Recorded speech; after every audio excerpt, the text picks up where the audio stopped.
In the far south of Peru lies the Nazca Desert, a place wrapped in silence beneath the pale glow of the moon. From the ground it appears lifeless, a barren plateau of stone and sand, where rain almost never falls. The air is dry, the horizon empty, the land forgotten. Yet from above, the desert tells another story. Vast shapes stretch across the plain, written into the earth as if the land itself were sending signals into the sky. A hummingbird almost 100 meters long spreads its wings across the barren ground. A spider with delicate legs reaches outward for 46 meters. A monkey, 135 meters across, curls its tail into a perfect spiral. Alongside them appear birds, whales, flowers, and hundreds of geometric forms. Straight lines cut across the plateau for miles, some running more than 20 kilometers, so precise they seem measured with tools beyond their time. To walk among them is to see shallow trenches. To rise above them is to witness an immense gallery drawn across 200 square miles of desert. What if these designs were never meant for the people who walked the desert at all? What if the Nazca Lines were messages for the gods above, or signals for beings beyond the earth? Visitors we now call aliens. The modern world first heard of these markings in 1927, when Peruvian archaeologist Toribio Mejia Exespe reported strange lines during his surveys. On the ground they appeared as simple furrows no deeper than half a meter. From that view their meaning was unclear. In the 1,930 seconds, however, pilots flying over southern Peru discovered the full scope from the sky. Across the desert stretched hundreds of figures, too vast to be understood from the surface. In 1941, Paul Kosok of Long Island University studied them closely. He noticed that many of the lines aligned with the rising and setting sun at solstices. To him, the desert became the largest astronomy book in the world. Local voices saw it another way, calling it the runway of the gods. The Nazca culture, which flourished between 200 years before the Common Era and 600 years into the Common Era, created these geoglyphs with simple methods. By sweeping away the dark stones of the surface and exposing the lighter soil beneath, they carved designs that the desert's dry climate preserved for centuries. Without a written language, without machines, and without the means to leave the earth, they left behind shapes so vast that only the sky could reveal them. Many theories have been offered to explain their meaning. Some suggest the lines were sacred paths walked in ritual to honor gods of water and fertility in a land where survival depended on rare rain. Others believe they served as astronomical markers, aligned with the movements of the sun, the moon, and the stars. More recent studies suggest they may have pointed to underground water, guiding the Nazca toward hidden lifelines beneath the desert. Each idea explains part of the puzzle, yet none explains why the figures had to be so immense, or why they seem designed for eyes that look down from above. Among the many designs is one that stands apart. On the side of a hill stands a human-like figure nearly 30 meters tall, with wide eyes and a raised hand. Known today as the astronaut, it raises the question of whether the Nazca imagined a deity or recorded something they believed they had seen. Tonight we return to this silent desert to follow the story of the Nazca. We explore their world, the shapes they left behind, and the mysteries that still linger. At the heart of it lies one haunting possibility, that the lines were messages written across the earth for those who look down from the sky. If you enjoy stories like this one, like the video, and subscribe to join us on more journeys into the forgotten corners of history. Were the Nazca Lines sacred offerings, celestial calendars, or messages meant for visitors from the stars? Share your thoughts, and tell us which lost civilizations or mysteries you would like us to explore next. When we look at the Nazca Lines today, the first question is not what they represent, but when they were created, and by whom. To answer this, archaeologists turn to fragments of pottery scattered across the desert. These shards, left behind centuries ago by the people who lived near the plateau, became silent witnesses of time.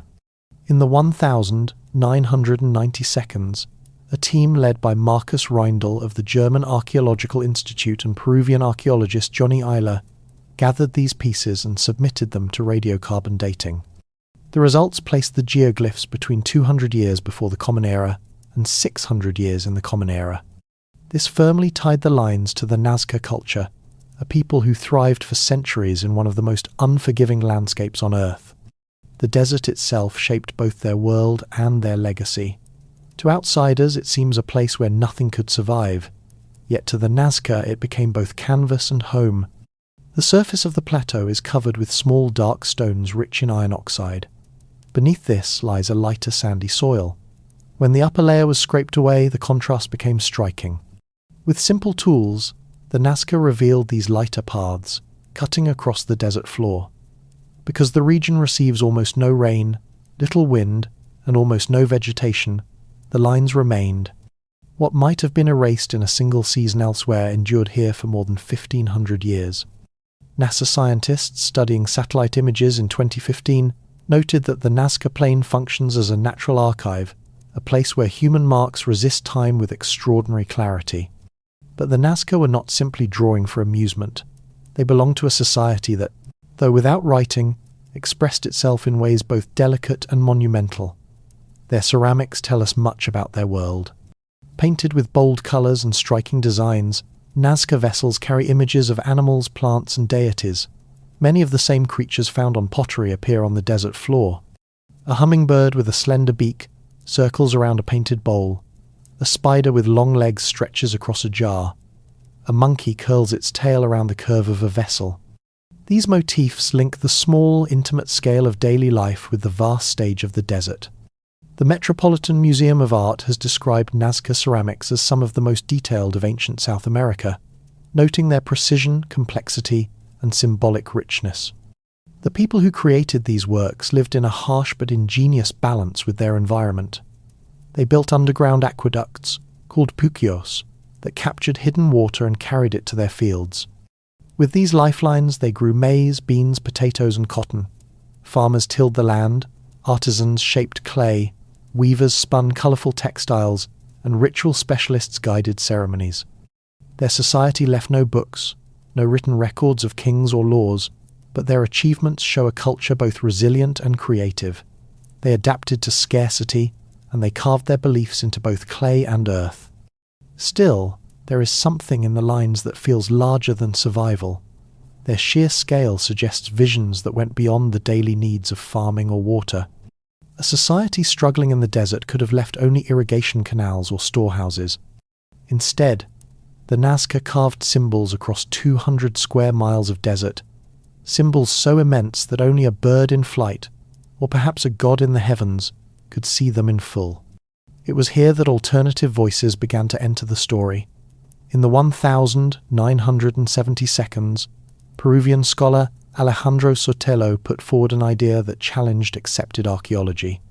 He suggested that some of the lines corresponded not only to the sun and solstices, but also to constellations in the night sky, in particular the cluster of stars known as the Pleiades. For the Andean peoples, the Pleiades were more than bright points in the heavens. They were calendars in the sky, predicting the arrival of rain and marking the rhythm of planting and harvest.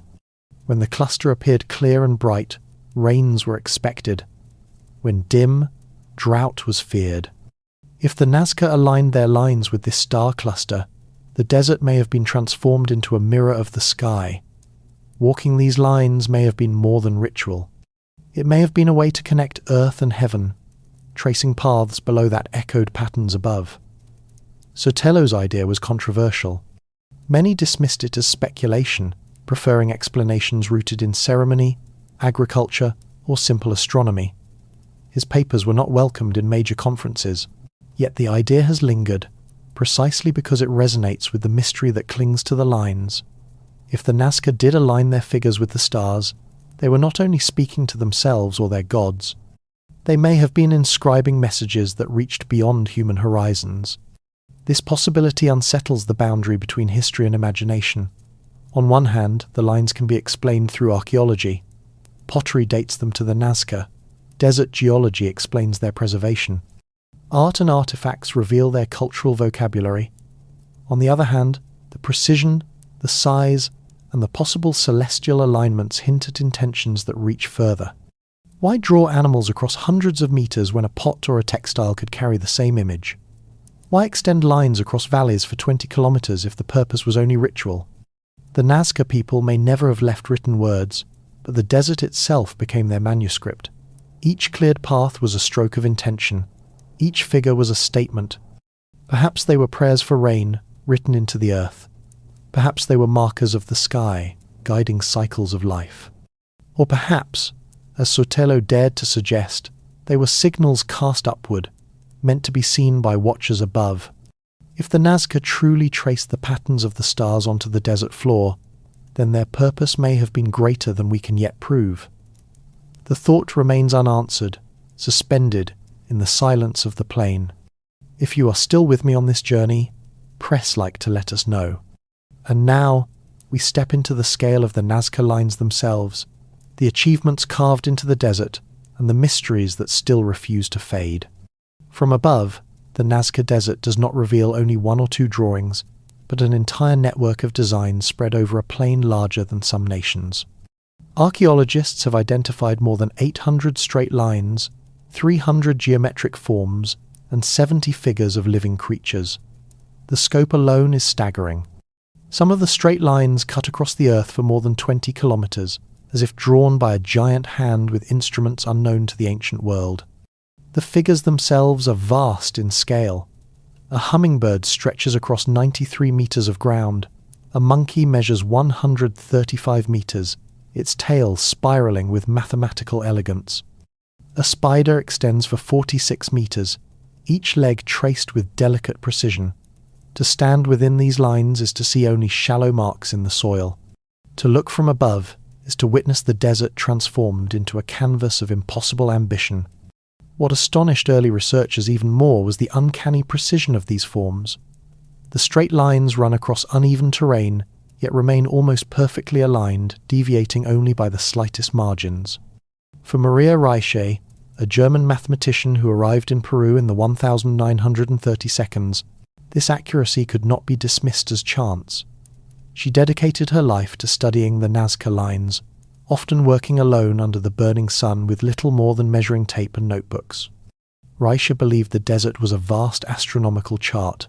She found alignments between the lines and the rising and setting of the sun, the moon and the stars during solstices and equinoxes. To her, the Nazca had inscribed a calendar across the plain, one that connected ritual and survival to the motions of the heavens.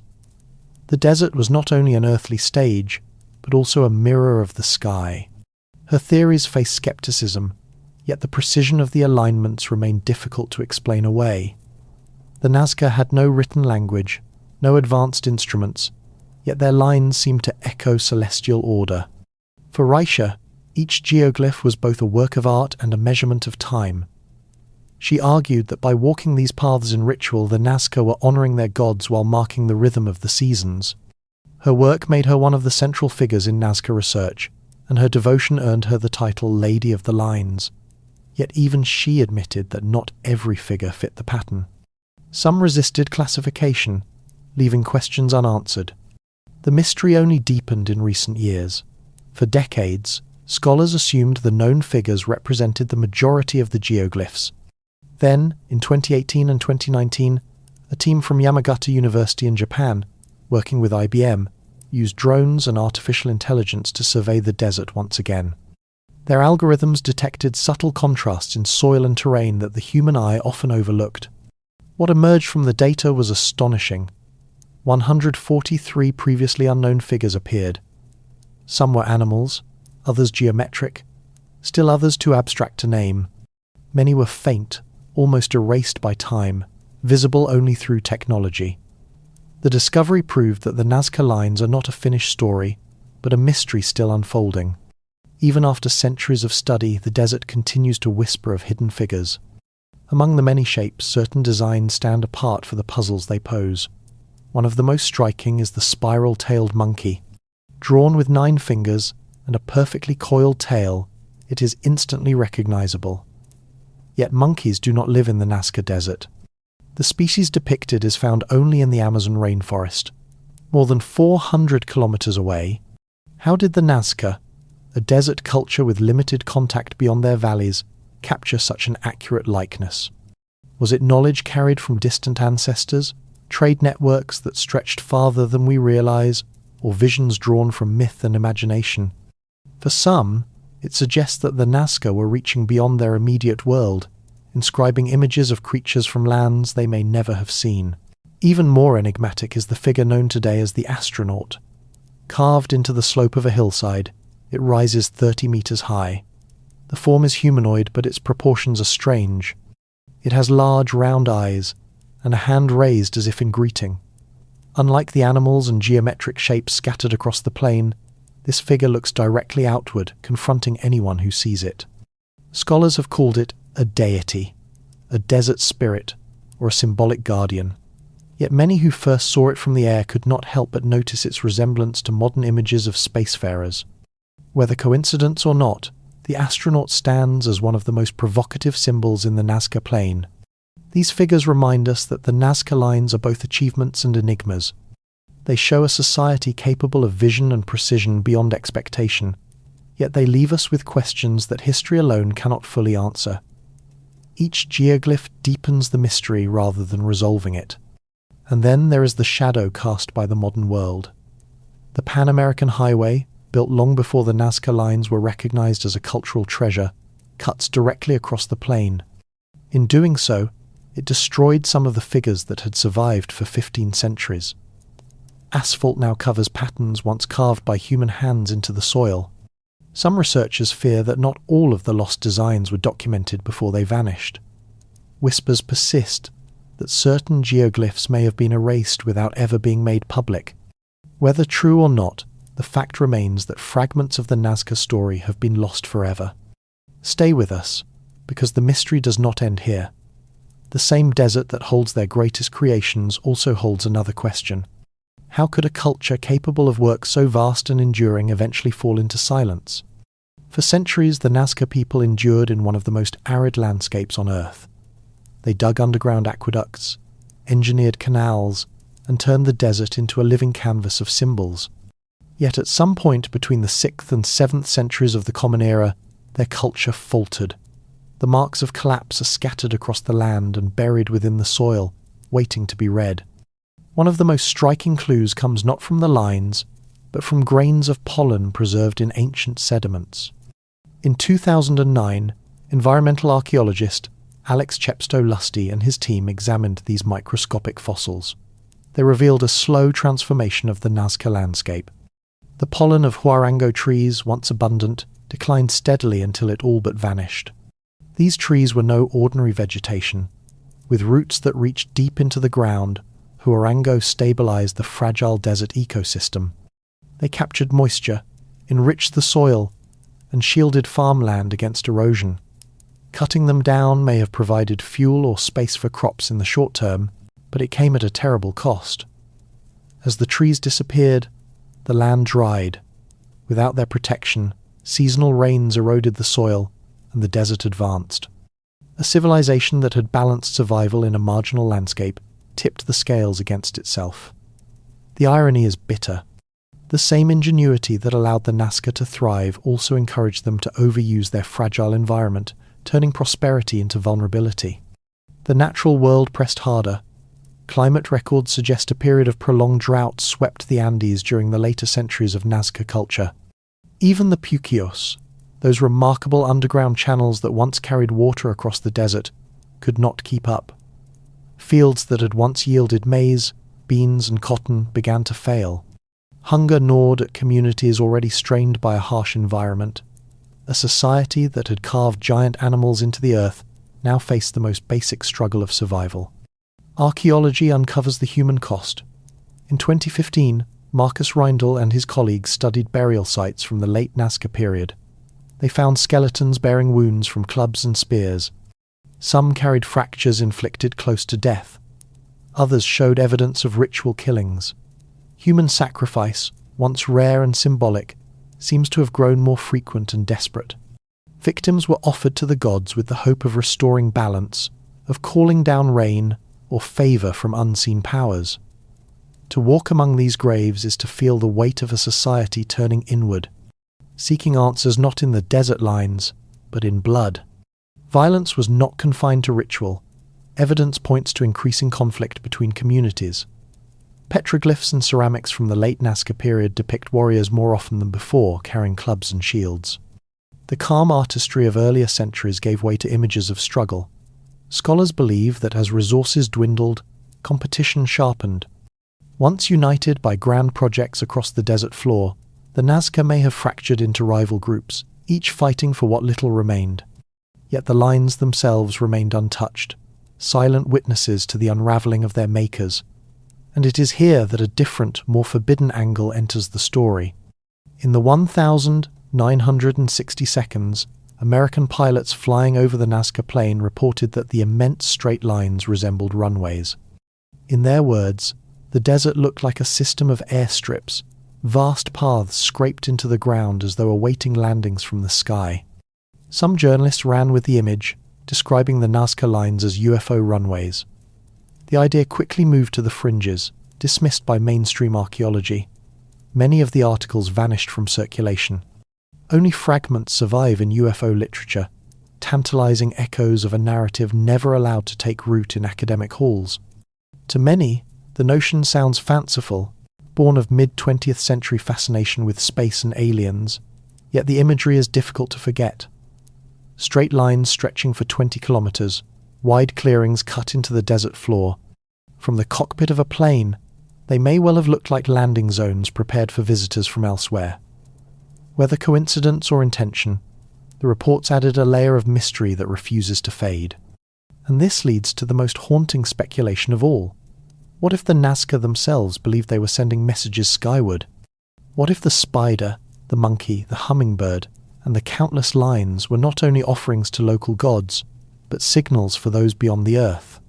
If so, then their disappearance takes on another meaning. Perhaps their decline was not simply an ecological tragedy, or a story of social collapse. Perhaps they believed their mission was complete. They had inscribed their desert, filled it with signs large enough for the heavens to read. They had given all they could. When the rains failed, and the land turned against them, they may have seen it not as failure, but as fulfillment. A passage from one chapter to another. This interpretation cannot be proven. Archaeology explains pollen, bones, and canals. History explains drought and conflict. But the silence of the desert leaves space for more than one narrative. The Nazca did not leave chronicles or scriptures. They left the earth itself as their manuscript. We can read parts of it, but much remains undeciphered. The result is a paradox. A culture capable of works so immense and enduring fell into obscurity so complete that only their geoglyphs remain. No chronicles tell us of their kings or their last battles. No stories describe their final days. The desert holds both their triumph and their disappearance. If you are still with me in this story, tap like so, I know you are here. The Nazca lines remain on the desert floor, but their influence reaches far beyond the soil where they were carved. They are not only an archaeological wonder, they are a legacy that continues to shape the way people think about history, culture, and humanity itself. Modern technology has deepened this legacy. Drones fly low over the desert, LiDAR scans reveal traces beneath the dust, and artificial intelligence highlights shapes too faint for the human eye. Each new figure that emerges reminds us that history is not complete. What once seemed like a finished chapter is still unfolding. For us today, the lesson is clear.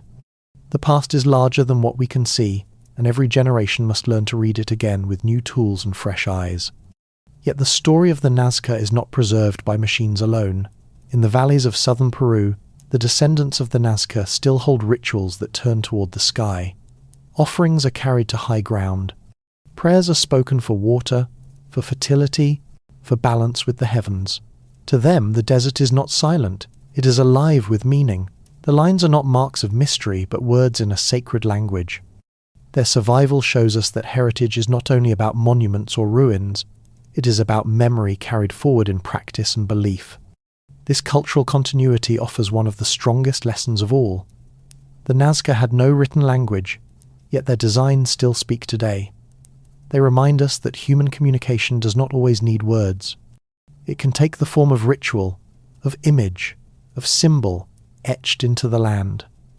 For those who inherit these traditions, the lines are not relics but voices. For the rest of us, they show how culture survives not only in objects, but in the ways people choose to remember and to believe. For education, the Nazca Lines challenge the way we think about history. A society without writing, without advanced tools, created works that can only be fully seen from the sky. This forces us to set aside the idea that greatness belongs only to powerful empires or literate civilizations. Human creativity can appear anywhere. The hummingbird, the spider, and the endless straight lines across the desert floor remind us that ingenuity does not follow a simple path of progress. It can rise suddenly, in unexpected places, whenever imagination and determination meet. The lines also speak to the fragile relationship between humanity and nature. They have survived for centuries thanks to the arid climate of the desert. But the decline of the Nazca people shows what happens when balance is lost. Trees were cut down, water sources faded, and the land turned against them. Their achievement shows what humans can create, but their fate shows what humans can lose. In an age when the world faces climate change and environmental stress, the Nazca story becomes both inspiration and warning. It teaches that wonder can be built, but only if the land that sustains it is respected. On a deeper level, the Nazca Lines belong to the story of humanity itself. Across cultures and centuries, people have always looked upward. They have always sought to connect with something greater than themselves. Whether these geoglyphs were calendars, prayers, or messages, they reveal the timeless impulse to reach beyond the horizon. In our own time, we send satellites into orbit, probes into space, and signals to distant stars. The Nazca remind us that this desire is not new. Long before rockets and radio waves, people were carving their hope of dialogue into the earth. This may be the most lasting impact of the Nazca Lines. They do not simply stand as puzzles for archaeologists. They stand as mirrors. They reflect our curiosity, our imagination, and our need to believe that we are part of something larger. They show that communication can cross centuries, even without words, and they leave us with questions that reach beyond history. Who was meant to see these lines? Were they offerings to the gods, or signals for aliens? In the 1,970 seconds, an internal manuscript passed quietly among a handful of researchers. It proposed something extraordinary, something that never reached the pages of official journals. According to the draft, the Nazca Lines might not only mark the sun, the moon, or seasonal rains. They could record the grand precession of the Earth itself, a cycle of 26,000 years in which the axis of our planet slowly traces a circle against the stars. The idea never appeared in print. No conference announced it. The draft slipped back into silence, leaving only rumors of what it claimed. Yet the thought lingers. Could a culture without writing, with no telescopes and no machines, have grasped a rhythm so vast that it spans millennia? If the lines truly trace that cosmic cycle, then they are more than prayers or calendars. They are a record of knowledge almost too great to imagine. This possibility deepens the mystery instead of solving it. For every theory that brings us closer, another opens a door to questions we cannot close. The desert remains quiet, but in its silence lies a challenge. Were the hummingbirds and spiders carved to honor gods of water and fertility? Were the endless straight lines meant to guide rituals across the plain? Or were they signals that point not to the earth at all, but outward, toward the sky? And so the question rests, suspended like the stars themselves. If the Nazca did carve a message, perhaps we are not its true audience. Perhaps we are only passers-by, stumbling upon a code never meant for our eyes. The plain still waits, its designs stretched across the sand, unchanged by time, unbroken by silence. They remain, as they always have, inviting us to wonder whether we are reading them at all, or whether they were written for those who watch from beyond the stars. If you enjoyed this journey into forgotten history, please like the video and subscribe to the channel so you can join me on more stories that explore the mysteries of our past. Who do you think the Nazca hoped would one day understand the message they left behind? And share with us which civilizations or mysteries you would like us to explore next. And now, good night.